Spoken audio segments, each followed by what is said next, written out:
તમે કોણ છો? હું ખેડૂત છું. જમીન તમારી? હા, મારી જમીન છે. પેલા તમે મને પ્રૂફ આપો.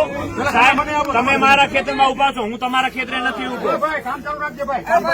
જો ભાઈ બધા હાથ જોડી મિનિટ પેલા પ્રૂફ આપો સાહેબ. પછી આવે સાહેબ. પેલા તમે લઈ આવ્યા હો, તમે લઈ આવ્યા હો પોલીસ પ્રોટેક્શન. જો મને કાગળ આલો બતાવો. મારી પાસે બધું હોય પર તો જો બતાવો વડીલભાઈ ક્યાં છે, બતાવો. મેં આજે આરટીઆઈ કરી હતી 2 દિવસ પહેલા, આજે 4 દી થયા. એનો જવાબ ક્યાં આવ્યો? કર્યું અહીંયા તમે માંગો. સામચારી પોલીસ સ્ટેશન કરી. તમે ત્યાંથી આવ્યા છો ને, બસ તો આપો. પણ તમે અહીંયા માંગો. પણ ત્યાં ઘડી ઘડી ખેડૂત નહીં જાય, બરાબર છે. આરટીઆઈ નો કોઈ જવાબ આપ્યો નથી. કામ ચાલુ કરવું છે તમારે. ખોટી દાદાગીરી લુકી હલાવો હો અને તમે કંપનીનું રક્ષણ કર્યા વાળા. સાહેબ, ખોટી વાત નહીં. મને એક વાતનો જવાબ. લુકી દાદા જો ક્યાં હુકમ બતાવો મને. જો હુકમની કોપી આપો. ક્યાં હુકમની કોપી? ક્યાં જો કોપી